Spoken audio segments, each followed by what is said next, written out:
Be'ezrat Hashem, Naaseh v'Natzliach.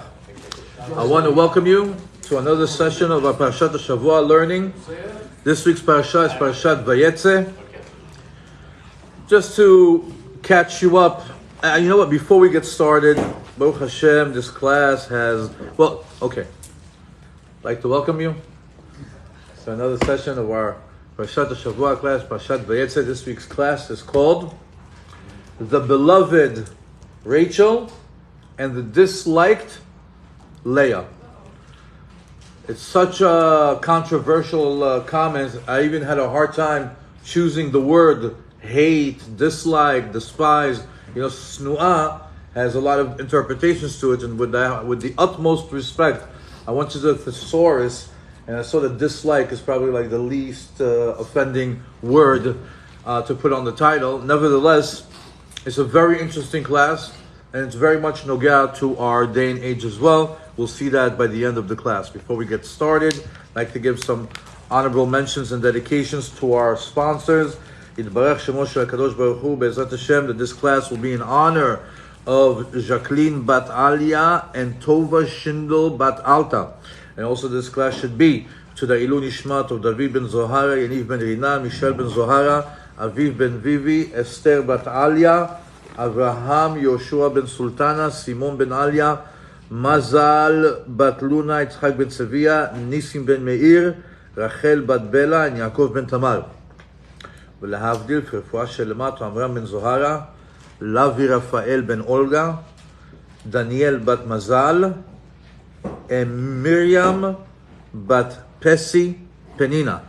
Also, that this should be to the Zivug Hagun Mishorish Nishmatam, to Inval bat Jacqueline, bat Chen bat Jacqueline, Guy ben Dina, Sheina Henshi bat Leah Gittel, Eli ben Shula, Irina bat Amelia, Yehudit bat Sarah Imenu, and Avigail bat Sarah Imenu as well. Also, this class will be to the Bracha v'Atzlacha of Avraham ben Daniel, Avraham ben Violet Chaya, Yehuda Leib ben Tova Shindel, Desiree and Avia, Joseph Dornbush and family, Judah Mendel, Dov Shmuel and Pesi Penina and their family, and Shashem Barech Otchem v'Sameach Otchem. There's Hashem that for all the people that get involved, whether they support it financially or just by physically coming, on a Monday night to learn with us, may Hashem pay you 1,000 times fold for all your efforts. Amen. We also have a special sponsor today. It's Judah Mendel, the pioneer of this class that put this whole thing together. He's still with us in spirit. He's sponsoring, thanking Hashem for his 36th year on this planet. Thank you for all the people in my life. Thank you for my parents. Thank you for my family. Thank you for my rabbi and teacher. Thank you for my friends. And he even went ahead and said, thank you, Sharone Lankry. Hashem varech otcha, v'sameach otcha. 36 is pamayim chai. Be'ezrat Hashem, you get to 4 times chai, 10 times chai. As many times as it needs to be chai. A very good person, very good friend.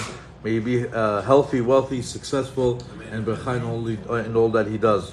Also, I want to make an extra mention to Joseph Dornbush and his family. They should be just in time. Hashem should bless you and your wife and your children to be healthy, go in the way of Hashem and go ma'ala bli yarida. Hashem barech otchem. Thank you for putting this thing together as well. And also, I'd like to highlight, Shakira and your family, Yael Teppelberg with Leah and Ariel. I do appreciate your loyalty of coming to the classes, learning with us. Mamash, you've become a staple of the class, and I really do appreciate it. And may Hashem bless you for all the Torah learning that you do, and for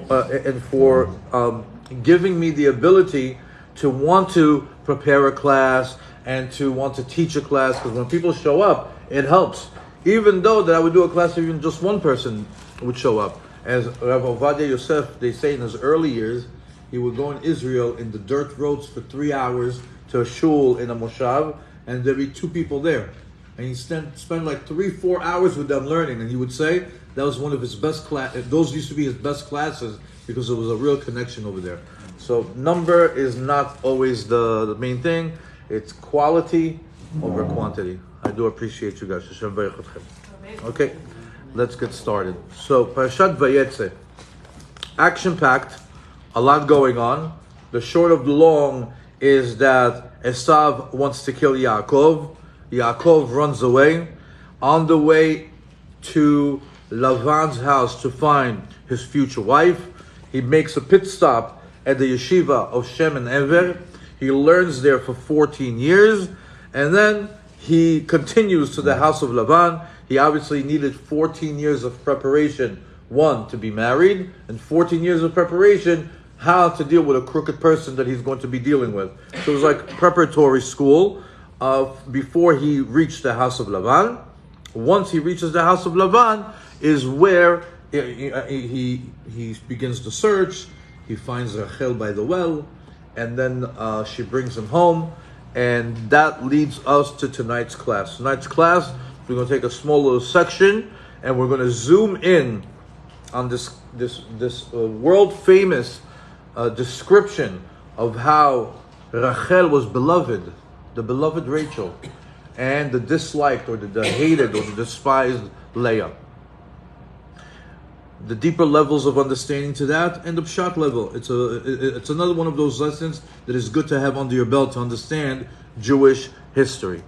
We'll start in Perek Chavtet, Pasuk Tet Zayin, and I'll go for about 10 Pesukim. They'll give us the background, and then we'll start dissecting the Pesukim and start digging deep. It starts. Ulelavan shte banot. Lavan ha'arami, Lavan who lives in the place of Aram. They say, why is he called Arami? It's the same letters of Ramai. He was a crook, he was a cheat, he was a thief, he was the worst type of father-in-law that a person can ask for. Ve'lavan shte banot. But he happened to have two children, two daughters. Shem Agdola Leah, the older one was Leah. Shem Aktana Rachel, the younger one was Rachel. Ve'ene Leah rakot, and the eyes of Leah were tender, obviously from crying. V'Rachel hayta yefat toar v'yefat mareh, and Rachel was beautiful in form and beautiful in appearance. Vayehav Yaakov et Rachel, Yaakov loved Rachel. Vayomer evdecha sheva shanim b'Rachel bitcha ktana. He makes an offer to Lavan. I am willing to work for 7 years in order to gain the hand in marriage of your youngest daughter, Rachel. Vayomer Lavan, tov titi ota lach, mititi ota leish acher, sheva imadi. It's better that I give her to you than give her to any other man. Stay with me. Vayavod Yaakov berachel sheva shanim, vayu be'enav kiyamim achadim ba'avato ota. Yaakov worked towards the marriage of Rachel for a full 7 years. In his eyes, there were fleeting days because he loved her so much. Vayomer Yaakov et Lavan, hava tishti kemalu yamai. Yaakov turns to Lavan at the end of 7 years. He says, my time is up. I served my sentence of 7 years. Give me my wife, va'avo elea, so I can be with her. Vayesof Lavan et kol anshe hamakom vayas mishter. Lavan gathers all the people of the town, and he makes a whole celebratory meal.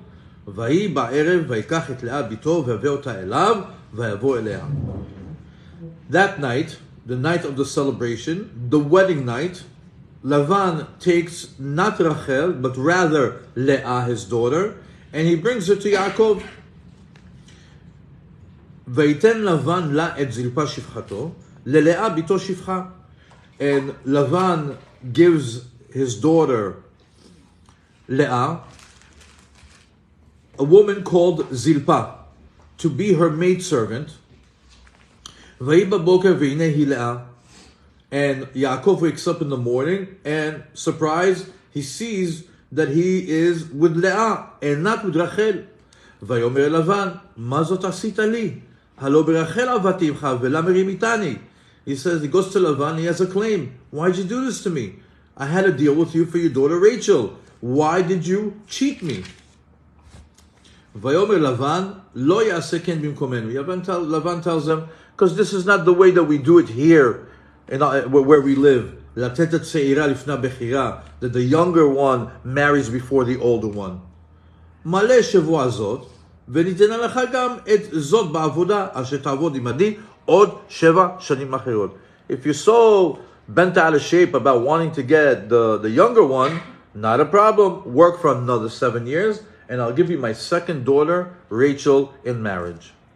ויעש יעקב כן, ויאמר שבועה זאת. Yaakov did as such, and he came through on his promise. ויתן לו את רחל ביתו לו לאישה. Rachel finally gets married to Yaakov.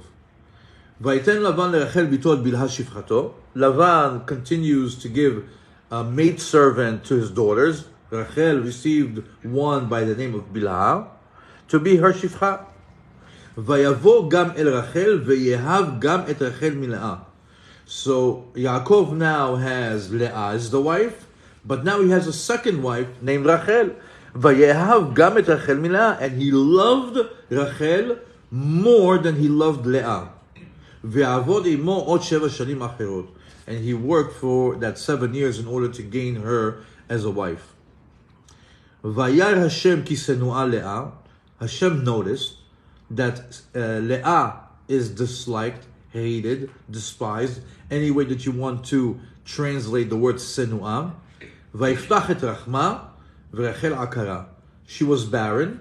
Hashem felt bad for Leah. He opened up her womb so she can get pregnant, and she did. ורחל עקרה, and Rachel was barren. We'll stop right here. Well, we'll do one more. ותהר לאה, Leah finally gets pregnant. ותלד בן, ותקרא שמו ראובן. She gives birth, welcome. She gives birth to a son by the name of Reuven. כי אמרה, כי ראה השם בעוני. She called him Reuven, from the word of see. Reuven is like vision. He says, the reason why I call him Reuven, because Hashem saw my struggle. כי אתה, now, you have any ishi. My husband will love me, because I made him a father. I gave birth to a child. This is the background to our learning tonight.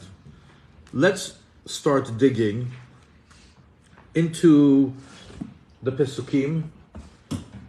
And as we go in, little by little, we're going to unpack a lot of information about each character that's in the story.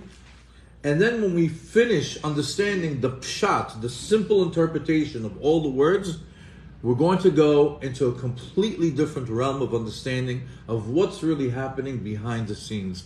And you will never look at the story the same way again.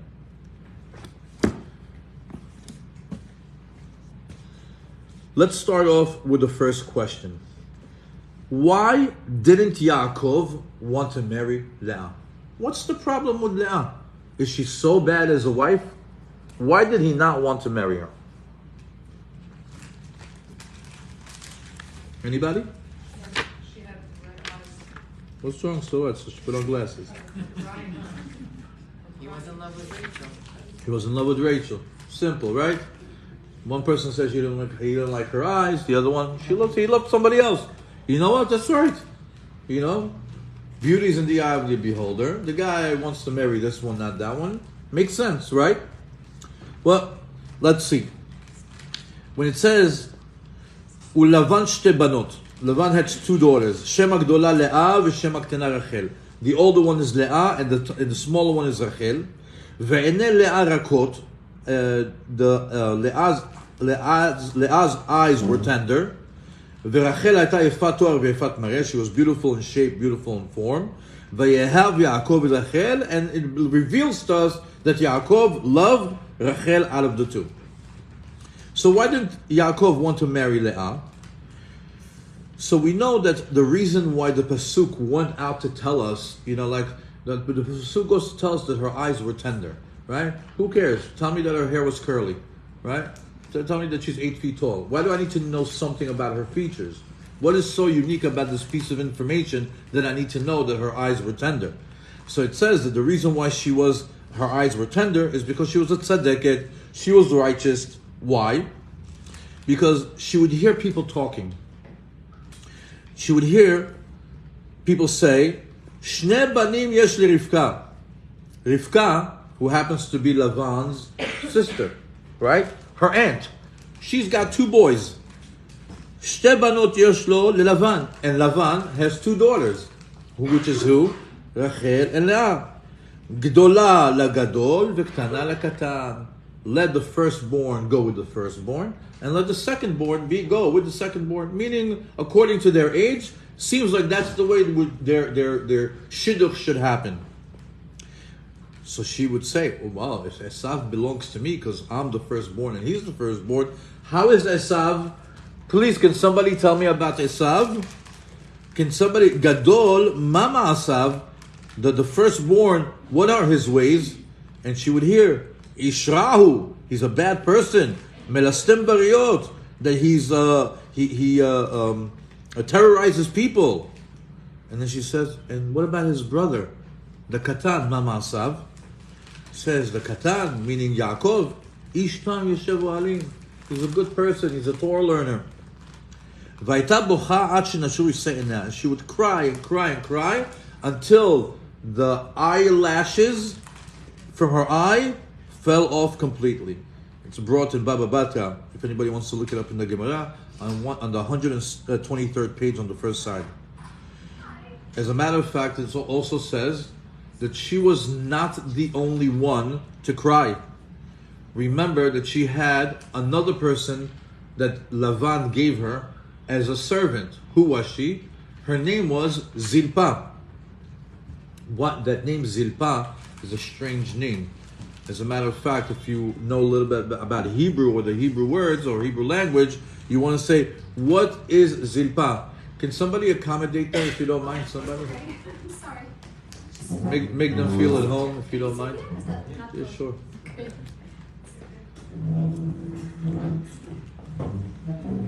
you, sorry. So, why is her name Zilpa? Shayu eina zolfot dmaot yachad im Leah. She would cry like buckets of tears alongside with Leah. So imagine Leah and her maidservant Zilpa crying all day long. Boo, ah. Why? Leah doesn't want to be with Esav because he's wicked. I can't believe that's my shidduch. I can't believe that's my husband. And Zilpa says, I can't believe he's going to be my master. Both of them didn't want to be with Esav.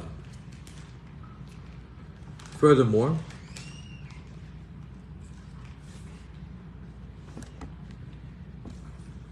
the Panach Raza says the reason why Yaakov chose Rachel over Leah, he says Yaakov started to make calculations.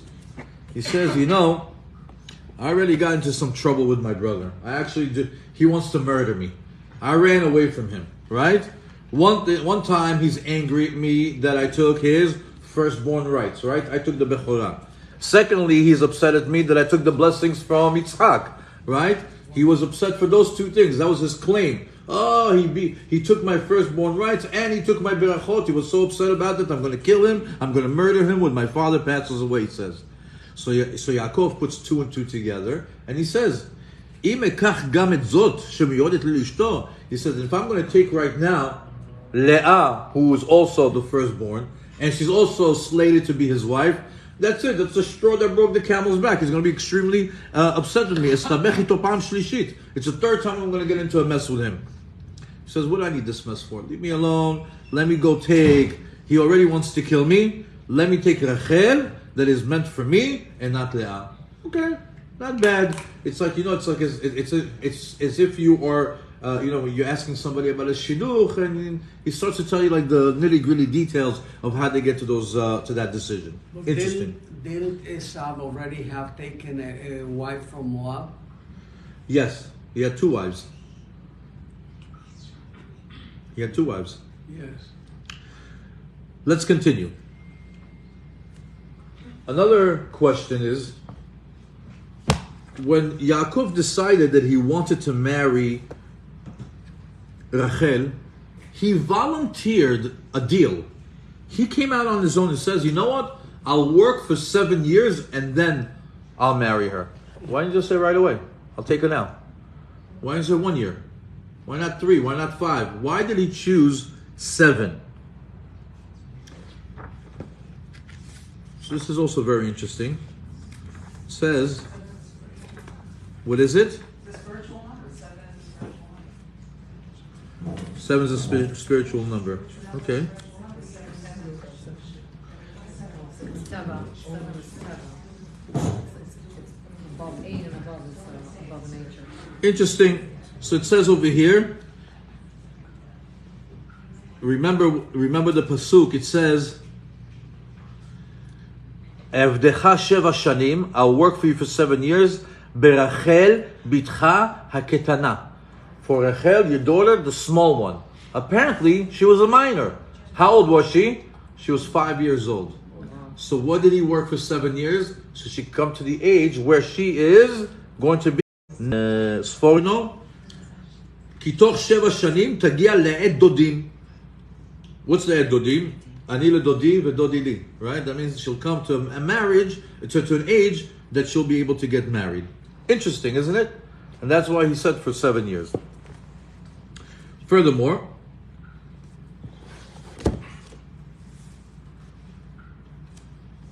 Rashi says, Be'echel bitcha ktana.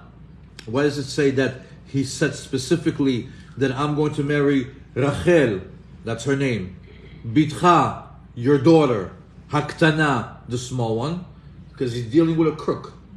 He's dealing with Lavan. So why did he specifically say that? He says, Shema tomar Rachel acheret min hashuk. Let's say, I worked for 7 years for Rachel. He'll go to the market, goes, here's a Rachel. Right? So, bitcha. He says, oh, your daughter. So he says, maybe he's going to take Leah and says, I'll give her a name change. Leah is no longer Leah. I renamed her. Her name is Rachel now. So he says, no, Haktana, the small one. You can't change the fact that she's smaller than Leah. And this is exactly what he said. Rachel, bitcha, Haktana. Continues to say,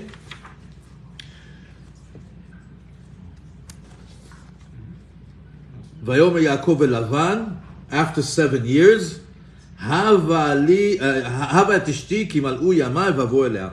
he finally works these 7 years, and he comes to Lavan. He says, "Okay, give me my wife.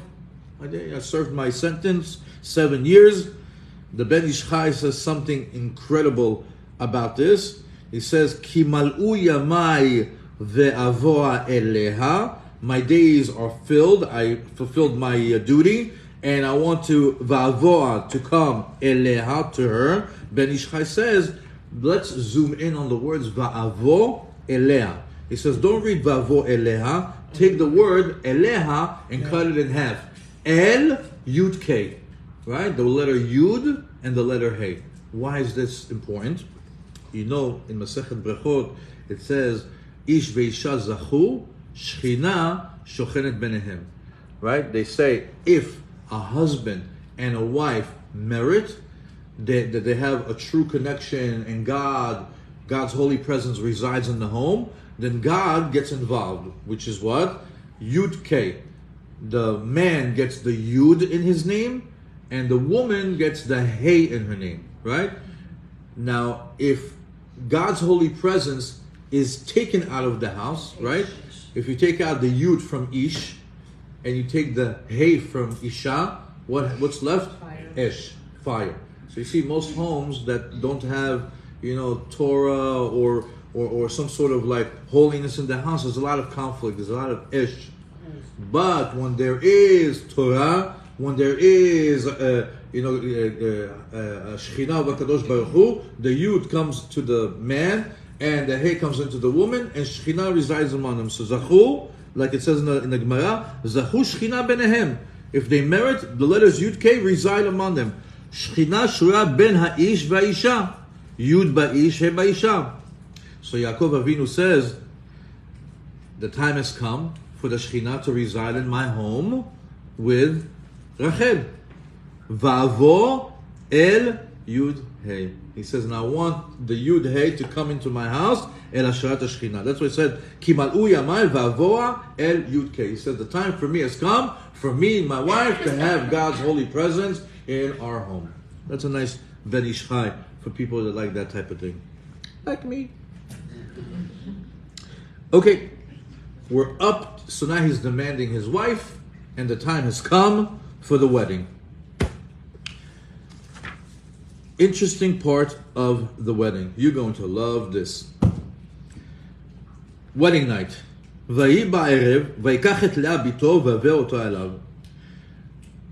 wasn't that night, the wedding night, and Lavan decides to bring Leah as a bride and not Rachel as a bride. Why would that be? He says in the time of the Chuppah and Kiddushin, it was absolute darkness. There wasn't a single point of light. Yaakov comes and says, Makara, what's going on? Madua kibutarot. Why is there no light at the wedding?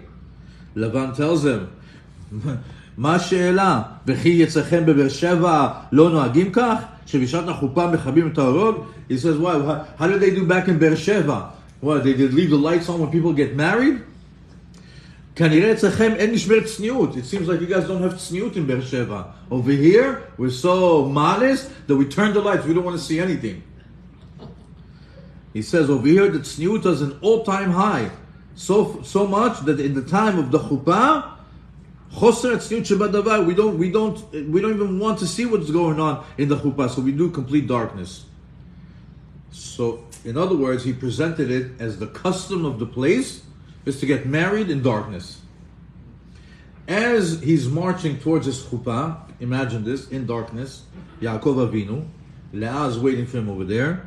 All the people that were joining them in marriage, joining the festivities, start to say, Ilah, Ilah, Ilah, Ilah, or maybe Ilah, you know, the Moroccans do it with their tongue, right? Maybe that's what you can. In other words, trying to say what? He Leah, he Leah. They're trying to tell him, that's Leah that you're getting married.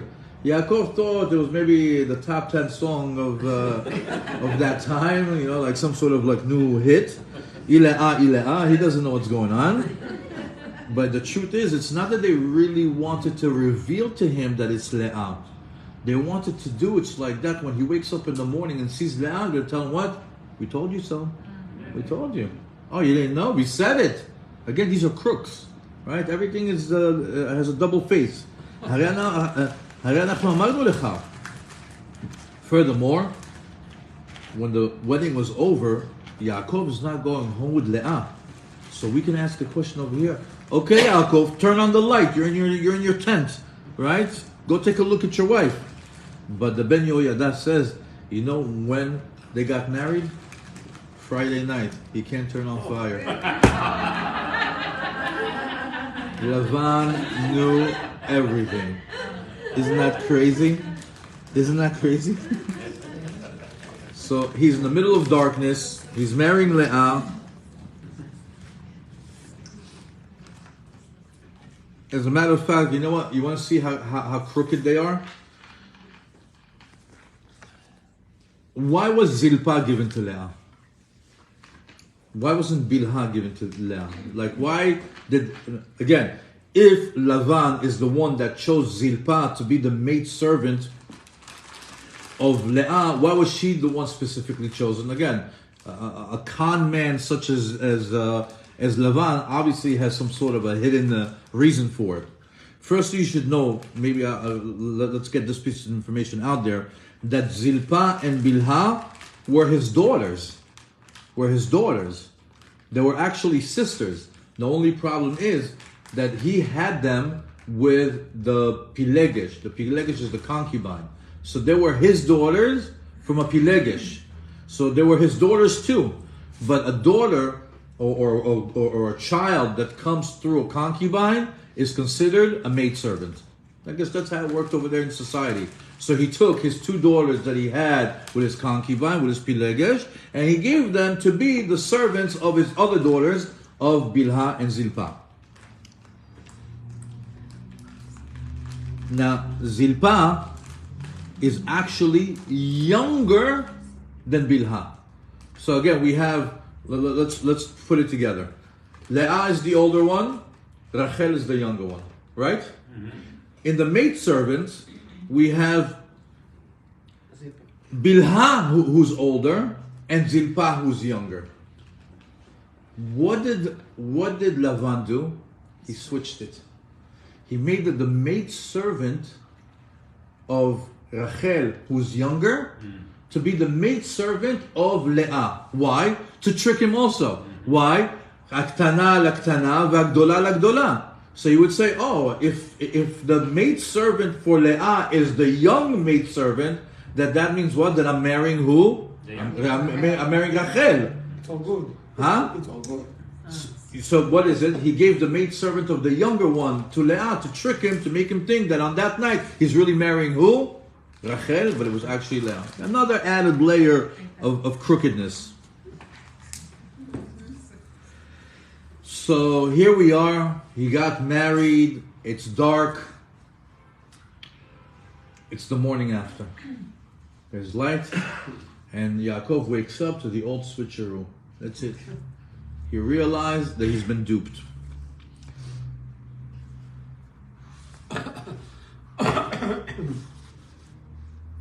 Resh Samech Zayin. Here we go.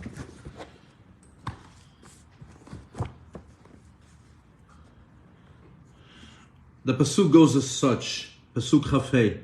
Vayhi baboker v'hinehi Leah. And so it was in the morning, and it was Leah and not Rachel. You know, just so you can get better at Torah learning, every time you see the word Vayhi, that means this is something bad. Vehaya, something positive. Okay? How do we know that? For example, how does Megillat Esther start? Vayhi bime Achashverosh, negative. Right? Vayhi bime Paro, negative. Over here, Vayhi baboker, we know that something negative happened. When you see the word Vehaya, that's something positive that's about to happen. So just so you know, next time you see the word Vayhi, no, connect it right away, something negative happened. So Vayhi baboker, v'hine Leah, what happened? He wanted Rachel, he ended up with Leah. Well, in Genesis at the beginning it says, Vayehi erev, Vayehi boker. Yom Echad. Yes. That's not something wrong, was it? It's a very good point, actually.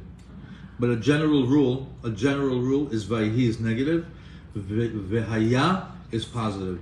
I'm going to look into that. Bezat Hashem bli neder. Continues to say, so Vayhi boker, the question is, Madua ne'emar b'lshon tza'ar? Why is it said in the language of sorrow? Like again, Vayhi is the language of sorrow. Shenitzta'er oto tzaddik al meniat Rachel mimeno. Or HaChaim HaKadosh says he was in deep sorrow that he did not have Rachel as his wife next to him the following morning.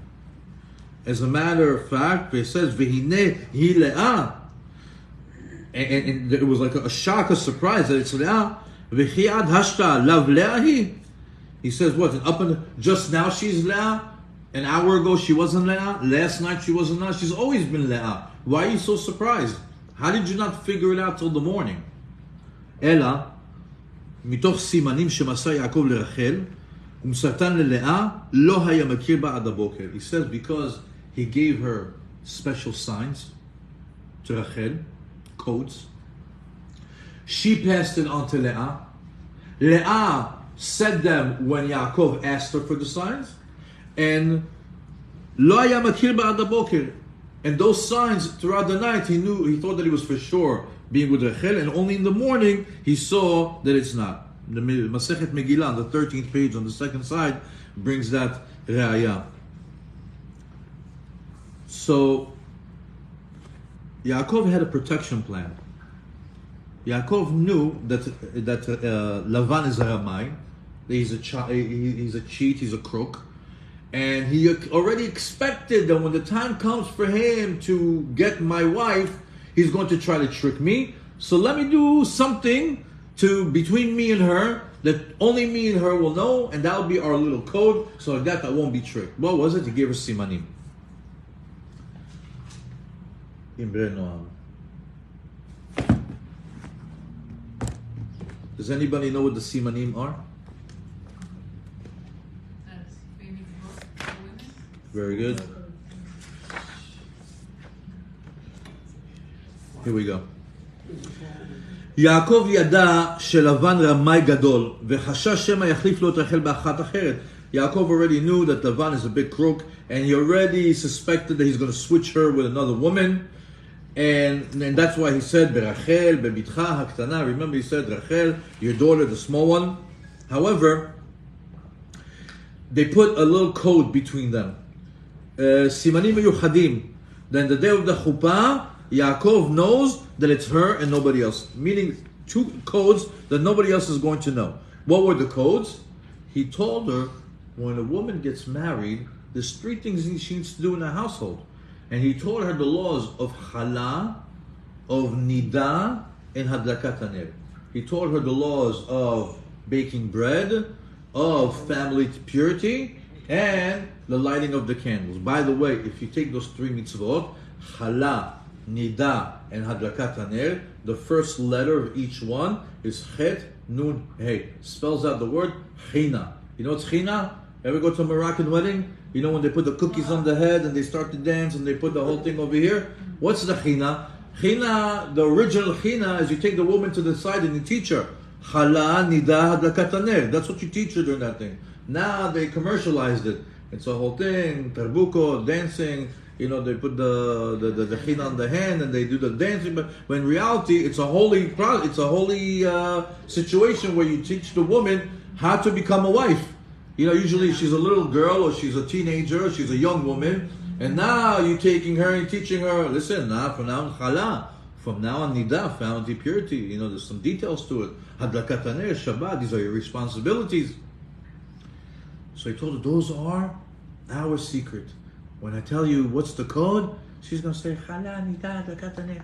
Right? She knows. Now, what happened?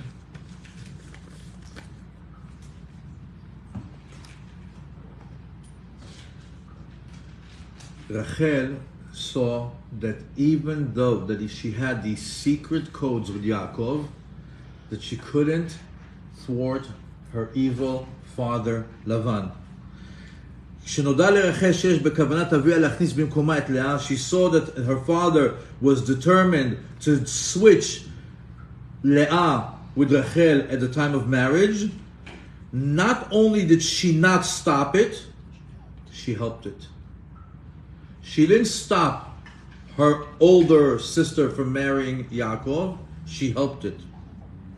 And she went ahead and told Leah all the simanim that Yaakov gave her. But she didn't tell her, hey, Yaakov is supposed to marry me, and he gave me these codes, and I'm giving over to you. She told her, typically when people get married, they have to know these three things. And she just taught it to her like it was general information of chala, nida, hadlakat haner. She didn't reveal to her that the whole behind the scenes of her and her husband, her and Yaakov. ולאה נכנסה תחתיה לחופה והשתמשה בסימנים. Leah went ahead, got married, she used the simanim, and only in the morning Yaakov realized that Lavan cheated him and switched Rachel with Leah. And all this, put yourselves in the shoes of Rachel. Why would Rachel, who waited 7 years to marry Yaakov, and which, by the way, every day, every Shabbat, every Chag, he would send her gifts. He would send her, what do you call it? Bouquet. A bouquet of flowers, maybe bonbonnet au chocolat, right? All these things like clothing, jewelry. He would give it to Lavan instead, and she would do what? And Lavan would take it, but it was all given to Leah. Why? So meaning that Rachel would have said, well, what about all the gifts that he's given me? And what about the fact that he promised to marry me? And what about that now you're tricking me? She would say, no. She had like such a claim. She could say, stop the marriage. He's mine. What did she do? No. She wanted to help her sister. What drives a person to give up all of that and to help her sister marry her own fiancé? שלא תתבייש לאה. That Leah will not be embarrassed. Because we know Chazal tell us in Baba Metzia on the 59th page on the first side, נוח לו לאדם שיפיל עצמו לכבשן האש ואל bin penei chavero berabim.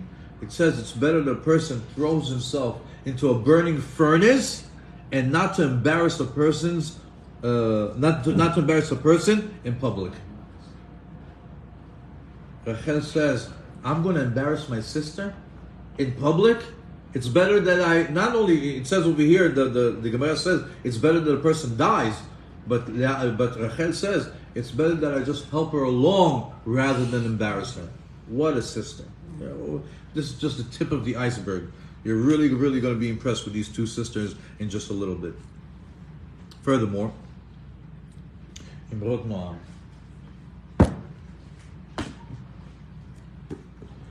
Midrash Tanchuma adds to this and says,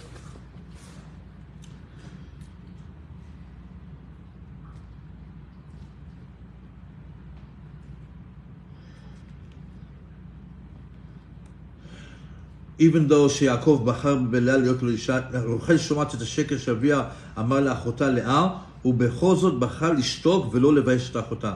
מדרש תנחומה says she knew it, that she knew that the entire time, meaning not just that moment in the wedding night, she knew it from the beginning. Why? Because when Lavan said, "Tov titi ota lecha mi titi ota leish acher," from that saying, she knew already that he's not planning on giving me as the bride. And even though that she knew the entire time, meaning from minute one till the marriage, she knew the entire time. She didn't say a word. She helped it along. She accommodated her sister getting married to Yaakov.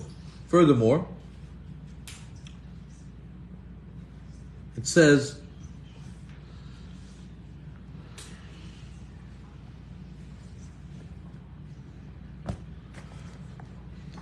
or is this one? Here we go. Yaakov's claim was what? ואומר לבן, מה זאת עשית לי? הלא ברחל עבדתי עמך ולמה רימיתני? Yaakov comes to Lavan. He says, how can you do this to me? I worked for Rachel. Why did you cheat me? What does Lavan answer? Ready for the comedy? He's so funny, this guy. He tells him, "Echa mitbayesh? You're not embarrassed? You're coming to me with a claim? You're complaining? Reshit, ze bichlal lo ani. First of all, it's not me. I didn't do nothing wrong over here. Anshe hamakom hem ashemim. The people of the town, they're the ones that are guilty. Chokeku chok she'en lasita tzira lifnei bechira. There's a law in this town that we're not allowed to marry the younger one before the older one." Right away, he washes his hands clean and he tells him, you know, it's not my fault. This is the law of the town. Furthermore, it tells him, "Ma ta choshev shekan ze Be'er Sheva shekolim ta bechora tmurat nezid adashim?" He says, "Where do you think this is Be'er Sheva, where you can get the bechora for a bowl of soup?" He's giving him a zinger because he got his first birthright from his brother, also for a bowl of soup. He doesn't really think this is Be'er Sheva that you can get the first birthright for a bowl of soup. There's no such thing over here. Bechora is bechora. We give honor to the firstborn. We don't do what you do over here, what you did with Esav. After, Yaakov goes to Leah and he has a claim with her now. He comes to Leah and he tells her, he said, why do you do this to me, Leah? Why did you trick me? You know that your father is tricking me. Why didn't you reveal it to me? Why, when I told you, why, when I asked you, who are you, you said, I'm Rachel. Ready for Leah's answer? She says, הרי אתה בעצמך אמרת לאביך, אנוכי עשיו בכורך. לא? He says, let me ask you a question. Didn't you tell your father when he asked you who you are, you said, I am Esav, your firstborn? אם אתה עשיו, אני רחל. He says, if you are Esav, then I'm Rachel. I play the same game as you. Tit for tat. Midah keneged midah. Furthermore, she tells him, and she says, and you know what? And furthermore, didn't you buy the firstborn right? Aren't you technically now a Bechor? You're now a Bechor, aren't you? You took the Bechor from Esav. You even said, Anochi Esav Bechorecha. So I consider you a Bechor. נמצא, אתה הגדול מבין האחים שבבית יצחק. You are the older one from the two children of Yitzchak. And we all know the rule. Hagadol הגדולה, right? The big one goes to the bigger one. You know, the Bechorim go together. So, it's a perfect match. What do you want?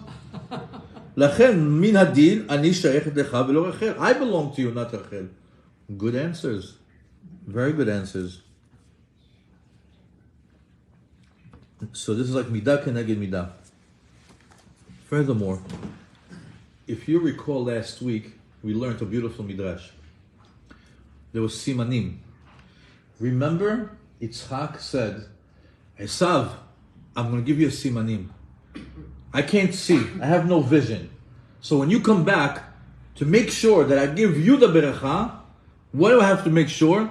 I want to make sure that kol Yaakov vayadam yedei Esav. I'm going to come and touch you, and you're going to have your hairy arms. But what you have to do is you make your voice like Yaakov. Don't stay the voice of Esav. When you change your voice to the voice of Yaakov, and I touch your hands, and you have the hands of Esav, I'll know it's you, Esav. That was the deal of the simanim over there. Comes over here. Leah also had simanim. What did she do?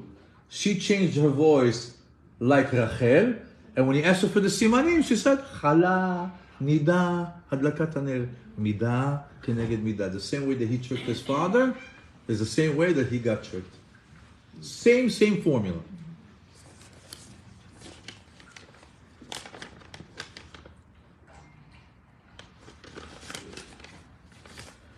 Okay, let's start digging deep. Let's start going into the juicy Or Daniel. It says, you see this thing that Rachel did? That she gave up her husband, her fiancé, she gave up Yaakov to Leah. This is on a higher level of Akedat Yitzchak. Remember what we hold of Akedat Yitzchak? That Avraham tied up his only son Yitzchak and he was ready to shecht him on the altar. It's the opening scene of our tefillah every morning. It's the schut that we've been cashing in on for forever. It's the biggest thing in history. Akedat Yitzchak, it's the self-sacrifice of Avraham and Yitzchak that till today we're cashing in on it. The maaseh of Rachel with Leah is bigger than that. Look what it says. Lev Shalom, the book Lev Shalom says, even though that Akedat Yitzchak is on a high level and it's a great demonstration of Mesirut Nefesh, self-sacrifice and dedication to HaKadosh Baruch Hu, however, this act of giving the simanim, giving the signs from Rachel to Leah is on a higher level than Akedat Yitzchak. Why? It says that Akedat Yitzchak, it was a nisayon lo haya ela b'shat ha'maaseh. It was a test that happened at that moment. At that moment, he passed the test and it was done. Oh, Akedat Yitzchak, you were willing to get shachted for HaKadosh Baruch Hu. A few minutes and it's over. Nisyona shel Rachel, in complete contrast, Rachel's test was lo nigmar lachar shemasar et hasimanim leLeah achota. It didn't finish when she gave the signs over to his sister. That's not what it ended. Lo nishlam chazda shel Rachel b'mesirat hasimanim leLeah greda, ela kol yemei chaya shel Rachel amda b'nisayon zeh shel mesirat hasimanim leLeah v'gvara be'ometz. She had to deal with that every single day. It's not one test and you're done. It's a daily test. It's a daily test that you could say, hey, I gave you the signs. Hey, I gave you my husband. You could always retract. You could always lose your top. You could always get angry. You could always put it in her face. You could always blow up her spot, right? You could always go to Yaakov or to her and say, hey, you know how you guys are together because of me? Never. You know what it is to hold yourself back every day? What control, what restraint you need to have? Most people at one point reach some sort of a breaking point where they explode and they release. Rachel Imenu had a gemilut chesed im achosah shalem v'amiti. It was a real act of kindness. so much that her sister Leah never felt that that's what happened. She never knew. Her sister Leah never knew that that's what it was. She thought Leah thought, Yaakov wants to marry me. Rachel told her the signs just because she wanted to teach her because she was her sister. She never felt that she did anything wrong. It says, Chesed she'en ha'mekabel margish sha'asor chesed imo. That's a real chesed. A chesed is when you do kindness with somebody and they don't even know you did a kindness. No. You know, sometimes you have a gift. They come to look at the guy and die. Here's $100 for you. I hope you do everything. You look him in the face. Okay, but thank you for helping me. Then there's some people that do what? They put the money in their hand and they like, it's a shame, you be matzliach, everything be okay. Sometimes they tell somebody where? Rabbi, can you give it to him? No problem like that. Sometimes what they do, they don't tell the rabbi, don't tell nothing. They go behind the back, they see, oh, that's his car. They put an envelope in his car for $10,000 and he doesn't know. Or they see they scan the thing, they go outside and they make it, but nobody knows. He never even saw the face. He doesn't know who did chesed with him. Huh? Is a story like that? The movie, support. Wow, it's a beautiful movie. So it says that she had chesed, that she didn't feel with her. Not only that, the entire time, look at this, oh my God. The entire time, התנהגה עימה כל חיה בהרגשה שלאה היא עיקר הבית. As a matter of fact, the entire time, Yaakov chose Rachel, and he married Leah. And how did Rachel treat Leah? As if she's the main woman of the house. עיקר הבית. והיא פחותה ממנה, she's less than her.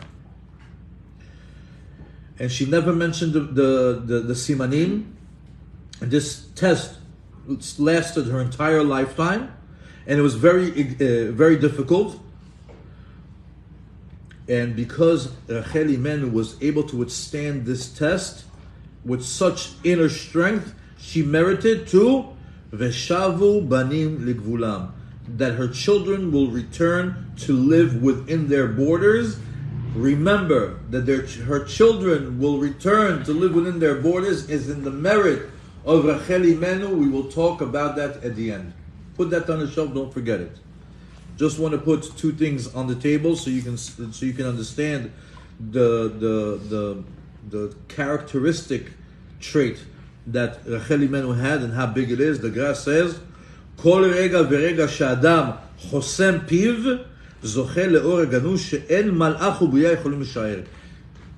When somebody is able to close their mouth, not answer back, not chastise, not rebuke, not answer back. Even if they have like a juicy piece of information, like, you know what, you're being nasty to me, you're arguing with me, you're disrespecting me, you know what, let me give you this, bah, in your face, right? But instead you don't do that. You close your mouth. You block yourself from saying those things. Immediately the person merits to this extreme spiritual light called Or Ganuz that no angel nor creature can even fathom the greatness of it. Because when a person is able to block his mouth from answering at that moment, he reaches high levels, higher than the biggest angels in the heavens. Just by not answering.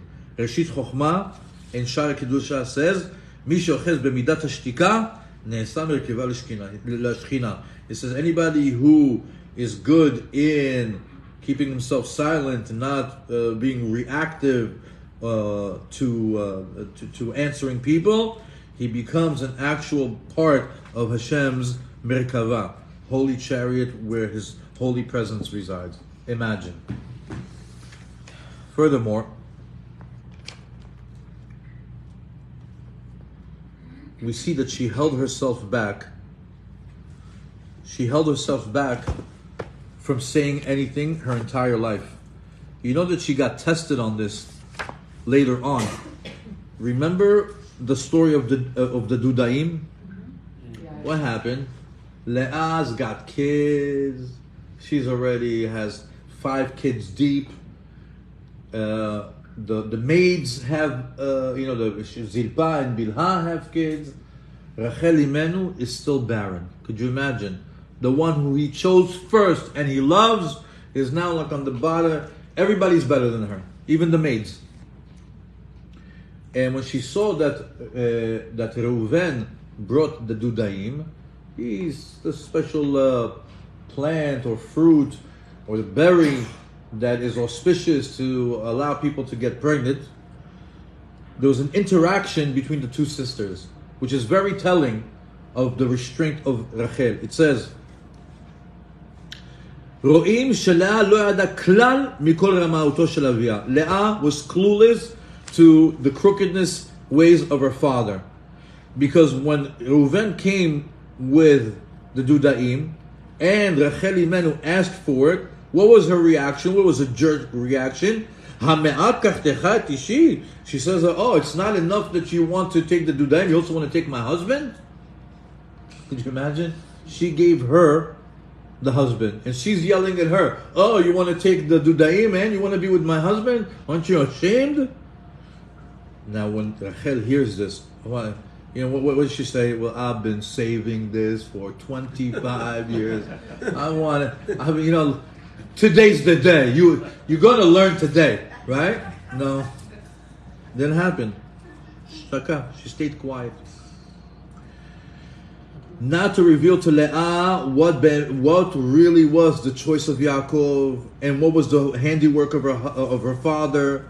And this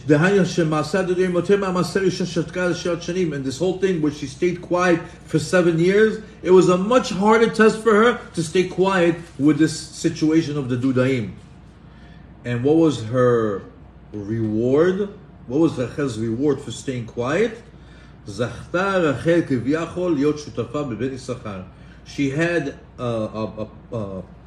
a share in bringing down the soul of the child Issachar. And Issachar, we know, is the big Torah learner. She had a handiwork in it. Why? Because immediately after the whole story of the dudaim, Rachel gave up her night with Yaakov. Leah took over that night for the exchange of the dudaim, and she got pregnant on that night. And Leah's pregnancy of that night was the pregnancy of Issachar. So we see that anybody who has this midah, this quality that we see in Rachel Imenu, which is what? Number one, vatranit. She forgoes.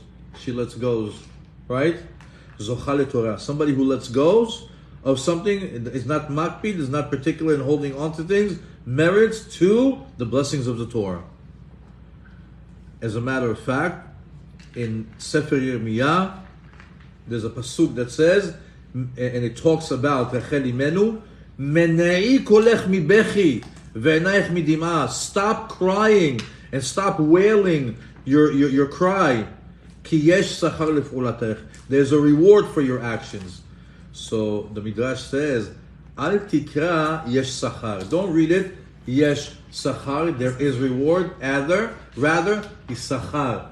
Yisachar lepaulatech. What happened? Because of your actions, Issachar, the Torah learner, came into this world.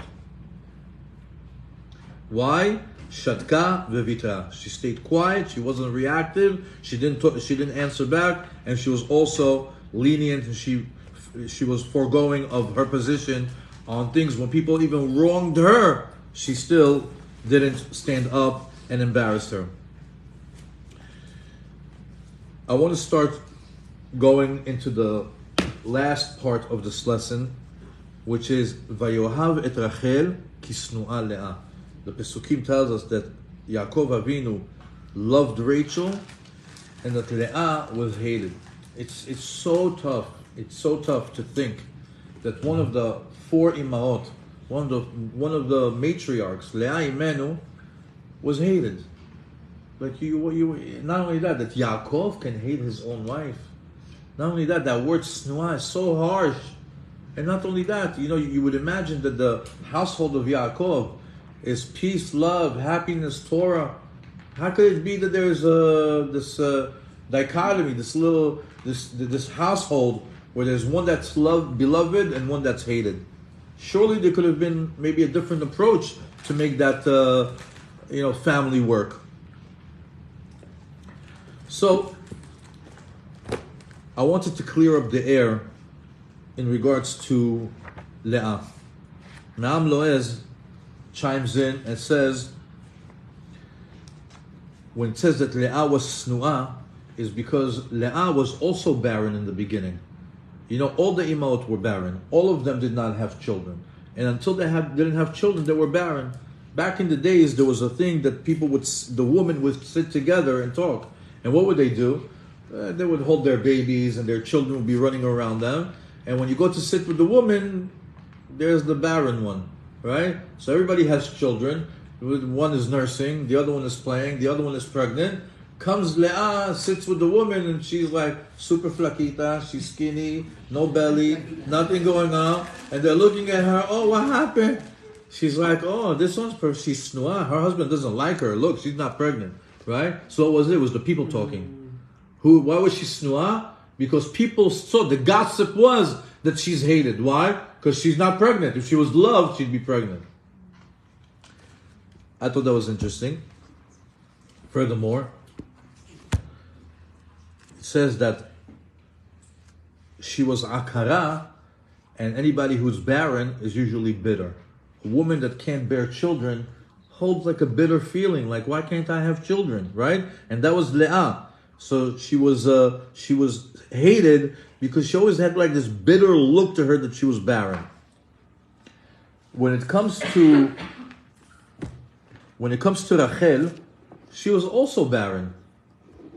Rachel also wasn't able to bear children.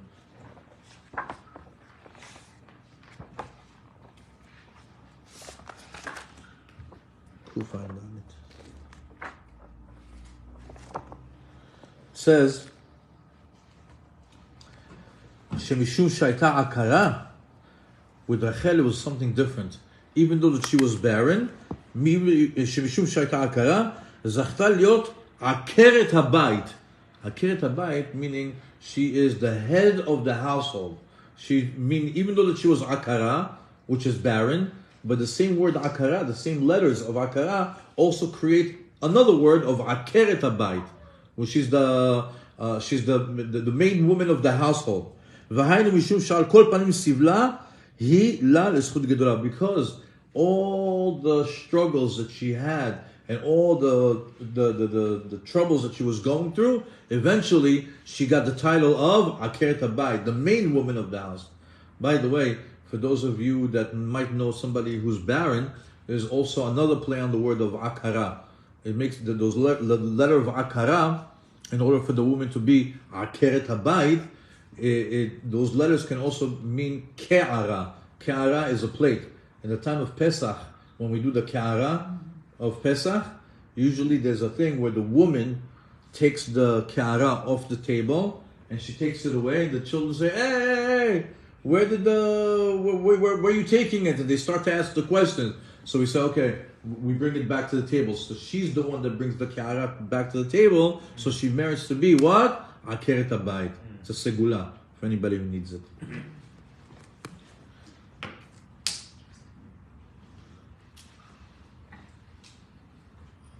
Furthermore, when it says that Leah was that Rachel was loved more than Leah, it's not that there was some sort of a real external or emotional or something that Yaakov Avinu really had something more for Rachel more than Leah. It wasn't that.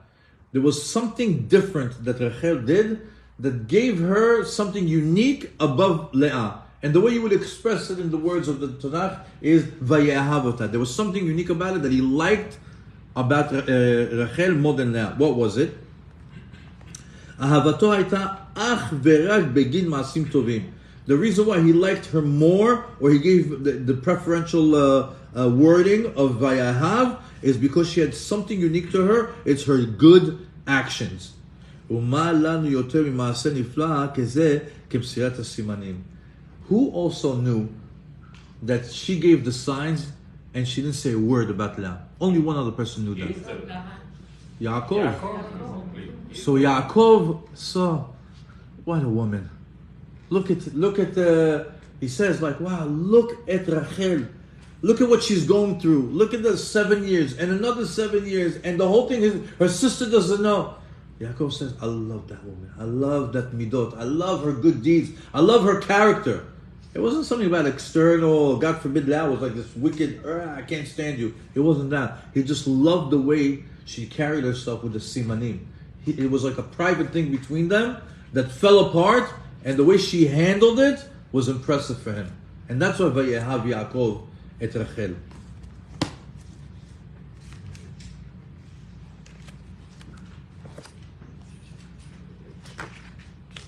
Few more. Vayehav gam et Rachel min Leah, that he loved Rachel more than Leah. He says that who's this? The Ramban brings that typically that a person who marries 2 wives, he typically loves the first one more than the second one. Here he says, "Shav she'ateva hu le'ov et ha'isha rishona mikol makom kan le'av et hashniya yoter." Here was different. He loved the second wife more than the first one.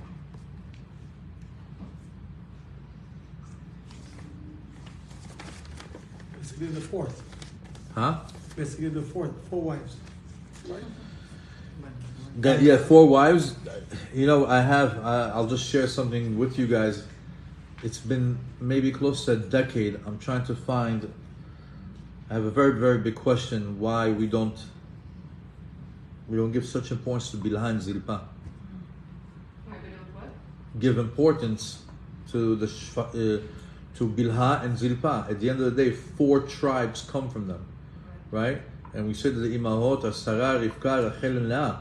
And the children of Zilpa and Bilha are included in the 12 tribes. I even dug this year again. I didn't find the juicy nugget that I was looking for. There's some things over there, but I can just tell you, if anybody has anything about Bilha and Zilpa, please share it with me. But it's a very big question. But I did see something interesting.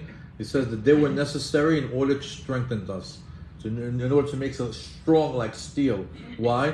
Because if you take Bilha, Rachel, Zilpa, and Leah, Rashi Tevot Barzel, they're the ones that make us, like all together, they were able to make us strong like iron. Nevertheless,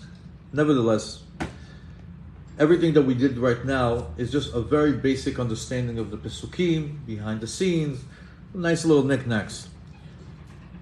I want to finish off the lesson with a deeper layer of understanding to this story.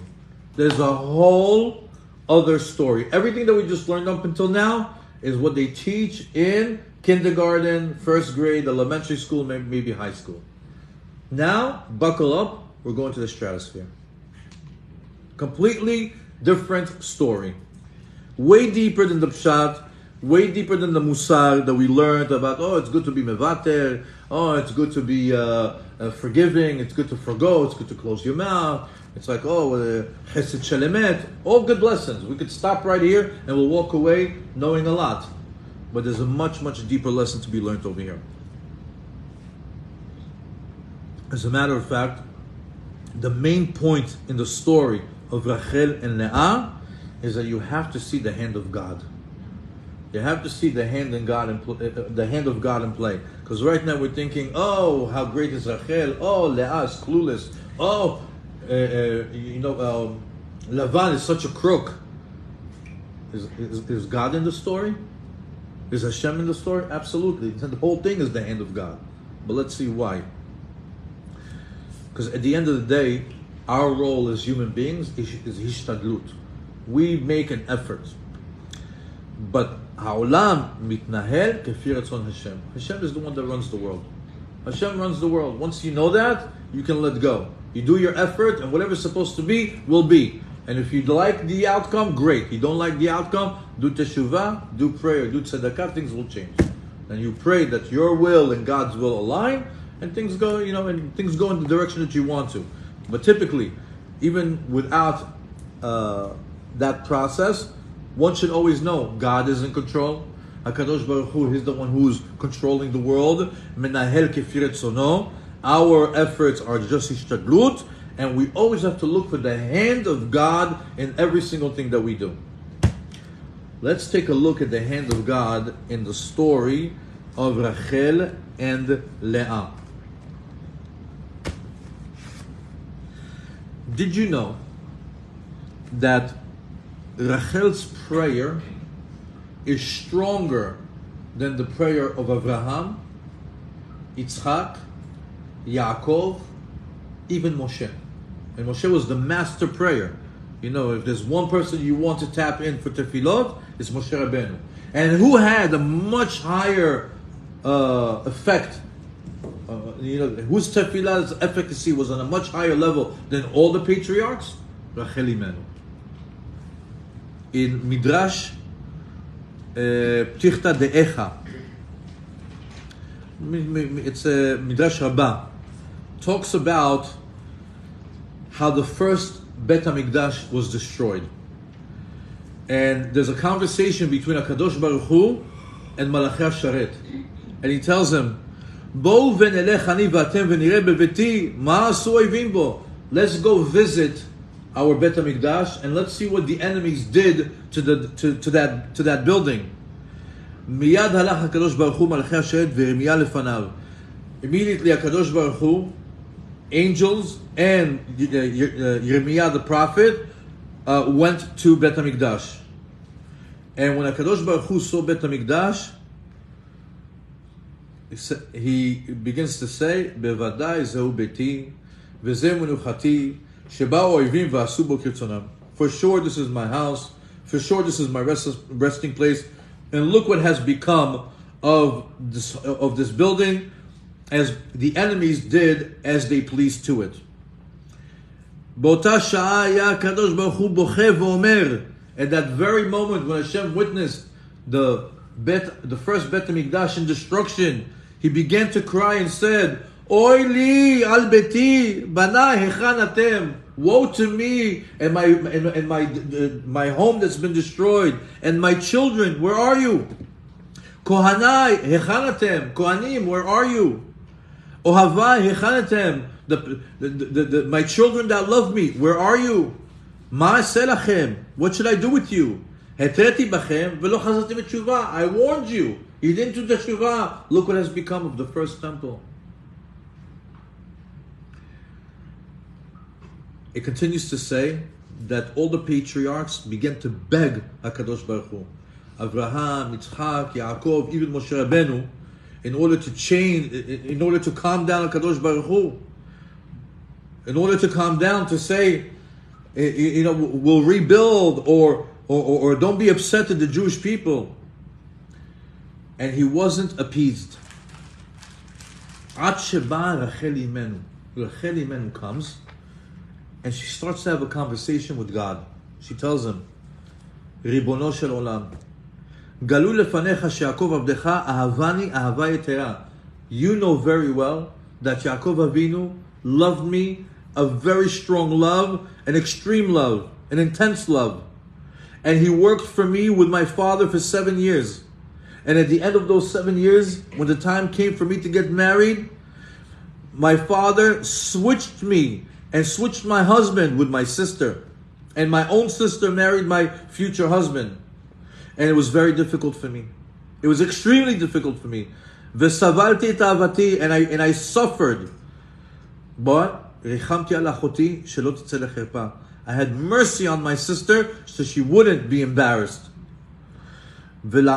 ולערב חילפו אותי לבעלי בשבילי ומסרתי לאחותי כל הסימנים שמסרתי לבעלי.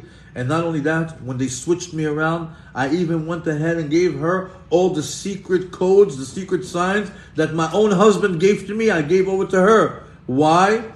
That he will believe that he is spending the night with Rachel and not Leah. And I did a real chesed. And I wasn't jealous. And I didn't call her out, and I didn't embarrass her. Rachel continues to say to God, Ani basar v'dam. I am of flesh and blood. Afar va'efer. Ashes and dust.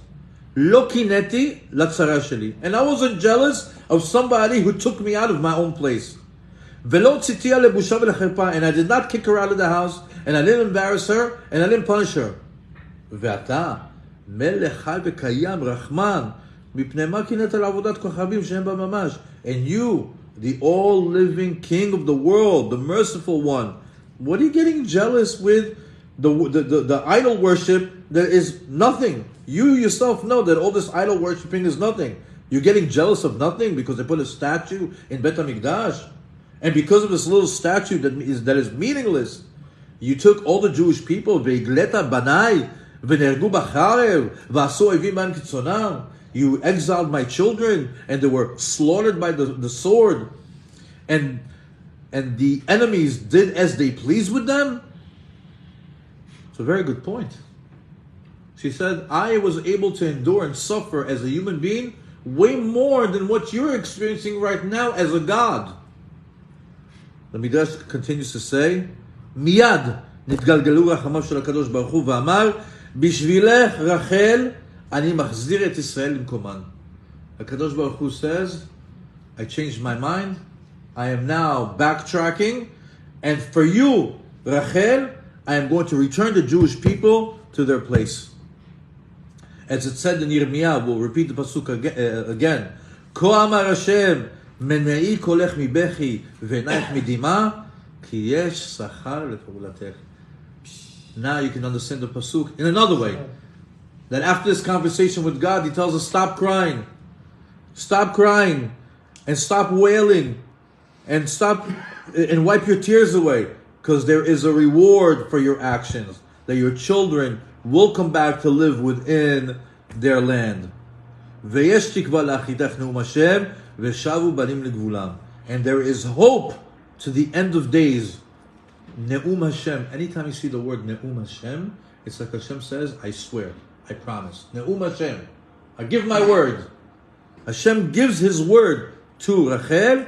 Veshavu banim legvulam. Your children will come back to live within their borders.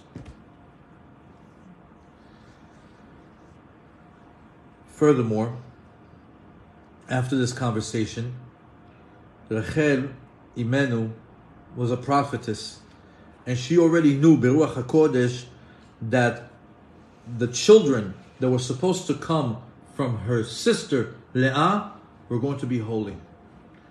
She knew that, as it says in the pasuk, Kerachel v'Keleah asher banu shneim et Bet Yisrael. They are together. Rachel and Leah are going to build the land, the children of Israel. Because keep in mind, the whole 12 tribes were supposed to come from Avraham and Sarah. What happened? Avraham had Ishmael, that's the Pesolet, and Yitzhak is the Ikar. So comes Yitzhak. Yitzhak also has two children. He has Esav and Yaakov. Esav was the Psolet, and Yaakov is the Ikar. Comes Yaakov, no Psolet, 12 children, all perfect. So the 12 tribes came from who? From Rachel and Leah. They are the ones that built the Jewish nation. And we know that from the progeny of Leah came David HaMelech.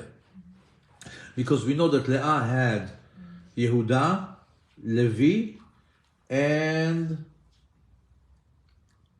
Levi. Okay, Yehuda and Levi, which is what does she get? Yehuda is the kingdom. Levi is being the Leviim, and from the Levi we had Aharon, Kohanim. Look what came out of Leah. Everything came out of Leah. Everything came out of Leah. The Leviim, the Kohanim, and even the Melucha of Yehuda. Now, Rachel saw in her Ruach HaKodesh that this is what's coming out of her sister. Davka ma'achota. So she says, if this is what's coming out of Leah, why would I foil that? Look who's coming. Levi, Yehuda, David HaMelech. So now that Leah needs to get married with Yaakov, absolutely. Why should I protest? Why should I go against? Those children are only going to come through her and no other woman on the world, not even me. So when this is happening, is she going to stop it? Is she going to say a word? No, because Rachel has long-range vision. She's looking for what? She's looking at the future. She's looking at Mashiach. She's looking at David HaMelech. She's looking at the end of times. The end of times can't happen without who? Without Leah getting married and having children. So on a pshat level, when we were emotional, we were trying to connect her as a woman, and a man, and a husband, and a crooked father. Like, what a story, right? But when you're dealing with a prophetess that sees into the future, different father. Connected to see what's going to be with the future of the Jewish people. Where is Mashiach coming from? Where's the Kehunah coming from? That's why she was okay with Leah getting married to Yaakov. She was on a different frequency. She was on a different channel. Continues to say, when the Rama Mipano, he's a Kabbalist, he said he has an interesting gematriot.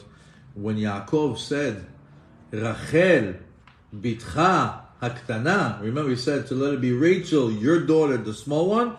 The letters of Rachel, bitcha haktana, is the numerical value of David Melech Israel Chai V'Kayam. Same numerical value. Meaning Rachel, bitcha haktana, she's the one that's going to help bring who? David Melech Israel Chai V'Kayam.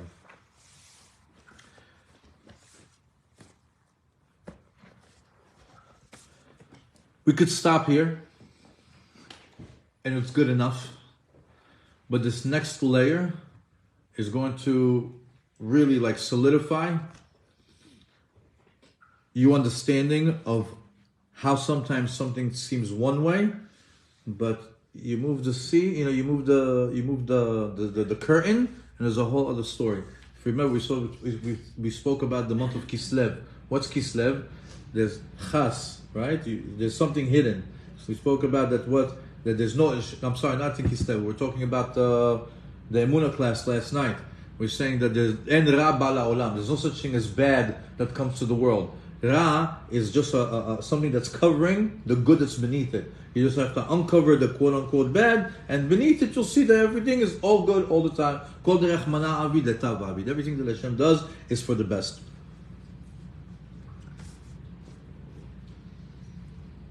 Rachel gave the simanim to Leah, her sister, because she knew that David HaMelech, Mashiach, is going to come from her progeny. Now, there was a time where Shaul was chasing David. He wanted to kill him. Shaul had a son. What was his son? Jonathan. Yonatan loved David HaMelech. Before he was David HaMelech, he loved him. So imagine, you have Shaul HaMelech, Shaul, who's a king. David, the future king. Yonatan, who is the son of Shaul, loves the future king that's not his father, David. Look at this relationship. Okay? But וידבר שאול אל יונתן בנו ואל כל עבדיו להמית את דוד. Shaul HaMelech tells all his soldiers, including his own son, kill David. Could you imagine being in that situation? ויונתן בן שאול חפץ בדוד מאוד, but Yonatan, the son of Shaul, loves David HaMelech. Here David, he's not a melech yet. He loves David. Now, if you remember, Rachel, what did she do? Because she knew that the Malchut is coming from Leah, she gave the signs over to her sister. In order to accommodate that in the future, David HaMelech will come from the progeny of Leah. Similarly, Yonatan did the exact same thing. Yonatan gave signs to David in order for him to be king. He was mevater on his own. Why? If Shaul HaMelech is the king, who's his successor? Yonatan. He should be the king next. He says, no, I give up on my ability to go to a higher level, and I give you the signs so you can be the king. He was mevater also. Look what happened over here. He says, I'm going to give you a siman. He tells David HaMelech, listen to me, go hide in the field. When the coast is clear, I'll give you a sign. When it's not safe, I'll give you a sign as well. What was the sign? He says, when He says, I'm going to shoot arrows into the field, and then I'm going to send my servant to go bring back these arrows. And when he's there, he's going to say, meaning that you can go from, when he says these words, here are the arrows, from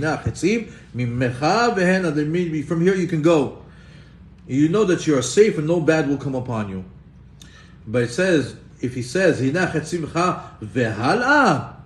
says, when he says those words, know that this is a hint that Shaul is coming to kill you and you must run away.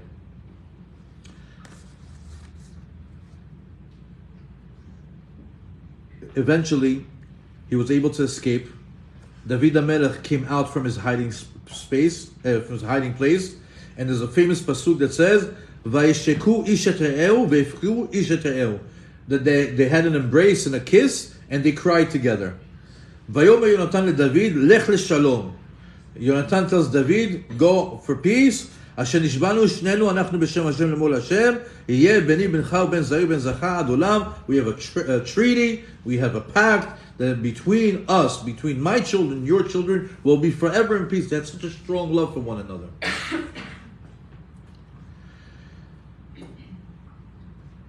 Yonatan ben Shaul died in the war with Plishtim.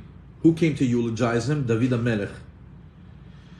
He tells him, Tsar li alecha achi Yonatan. I feel sorry that my dear brother, Yonatan, you're dead. Na'amta li me'od, you were so pleasant to me. Niflata havatecha li. It was a wondrous love, the love that we had. It was more than me'ahavat nashim, more than a woman, more than the love that a person has for a woman. One of the most misunderstood psukim in Tanakh. A lot of people think that Yonatan and David had a relationship, that they were kissing, that they were loving. Chas v'shalom. There's some other rabbis that came that tried to take it to the LGBTQ route. Not at all. Not at all. Their strong love wasn't a strong love like the way a man loves a woman, a man loves a man. Chas v'shalom. Listen to the true definition of this pasuk. When he says, Nifleta ahavatecha li me'ahavat nashim, he says the love for you was more than the love of women. Which woman is he talking about? The love of Leah and Rachel. That Rachel had so much love for her sister that she was willing to give up her what? To give up her ability to go higher, to become Yaakov's wife, and to be the Akara. That's meaning the love that Rachel had for her sister Leah. That's the same love that you had, because you were willing to give up your place to be a king in order for me. That's a true way of understanding that. The love of a woman. Who are the women? Leah and Rachel.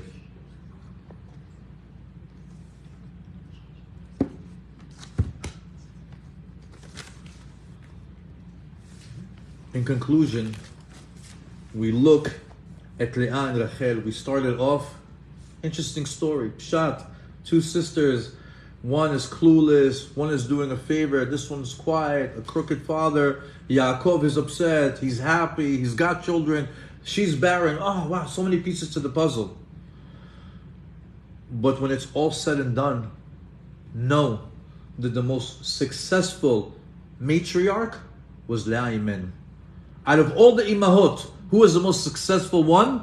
Leah. I'll prove it to you. Leah had 6 children, more than any other one. More than any other matriarch. Not only that, who came out from Leah? Kehuna, Leviah, and Malchut. The Leviim, the Kohanim, and Shevet Yehuda, that's the Mashiach and kingdom, all came from Leah. Furthermore, she had the merit and the zchut to be buried in Ma'arat HaMachpelah with Yaakov Avinu. From here we have a life lesson that a challenging life is the most rewarding. She had a very challenging life. The way that it started, the middle, being barren, her sister, Snu'ah, her husband liked her more, her husband liked her less, whatever it is, at the end of the day, what an imah. The best children, the best tribes came out of her. Married in Ma'arat HaMachpelah, the most successful of all. But she had the most challenging. That's the point here. A challenging life produces the most successful woman, the most successful life. Furthermore, in hindsight, when you're in the middle of the story, it looks like it's a terrible life, snu'ah. But when you go back and you wide angle and you go back and you look at the whole story, you're like, you know what? Leah won life. She won her life. She had a successful life. She didn't marry Esav, she married a tzaddik. She was barren, she had children. Not only did she have children, the best types of children, she was married to Machpelah. Leah Imenu, a tzaddiket. She cried her eyes out to have a tzaddik as a husband. Furthermore, all this, everything, the most successful matriarch Leah Imenu, is all due to what? To Rachel Imenu. Rachel, her sister, accommodated it. If it wasn't for her, it wouldn't be. So we see Rachel and Leah, what sisters, what imahot, what midot, what long-range vision we can only draw from them for our personal lives and to teach our children how to be with one another and how we could be as individuals ourselves. We know that Rachel, in this little excerpt of a story, taught us the shtika, the value of being quiet, and the reward that Hashem gives. How important it to be mevater, and only because we know that. Where do I have this? Here. I want to say one last thing, that in her merit, in the merit of Rachel, we're going to have Mashiach. And what was it because? Because she was mevater. Before we, so how do we in Havdalah, right? Or in Simchat Torah we say Kol mevaser ve'omer, right? Right before we talk about the Geulah, David HaMelech, before we close the ark, we say Kol mevaser ve'omer. Who is mevaser? Mevaser in English means the one who announces. Who's the mevaser? The mevaser, who's the one that's going to announce? Eliyahu Navi. He's the one that's going to announce Mashiach. Anybody Ashkenazi over here? We have a token Ashkenazi over here. What does mevaser mean? Correct. Mevaser is another way of saying mevater. Somebody that what? That forgoes. If you're not going to be mevaser, you're not bringing the mevaser. You understand? If you're not going to be mevaser, if you're not going to be mevater, you're not bringing the mevaser. And this is what the Ben Ish Chai is going to tell us, and we'll end with this. God's ways are hidden from people. And we have no idea how he puts things together. In this story of Leah and Rachel, the whole redemption of the Jewish people at the end of days, us, was hinged on this. Why? If it wasn't for Rachel's actions, we would never be able to get out of exile. We'd be in exile forever. It says, Kol divrei avot, Moshe, tzchiotam, gdolot v'noraot, all the credit of the Abraham, Yitzchak, Yaakov, Moshe, all their credits and all their merits and all the things, the great things that they didn't bear any fruit. והקדוש ברוך הוא לא נעתר להם, הקדוש ברוך הוא did not accept their pleas. רק זכותה של רחל, only the merit of רחל, כבשה את רצונה במסירת הסימנים. When she was able in that moment of giving over the signs to her sister, היא שעמדה להם שיצאו מהגלות. It's in that merit that they came out of the exile. ולולא זכות זו, if it wasn't for this merit, היו חס וחלילה נשארים בגלות לנצח. They were stayed in the exile for eternity, forever. So look at this little thing over here. We're talking about a sister. She gave this and that. The reason why we're going to merit for David HaMelech, for Mashiach to come, is in the merit of the Simanim of Rachel Imenu. Hashem varech otchem, yisameach otchem. Beautiful insights of this week's parasha. I have a question. Yes, sir.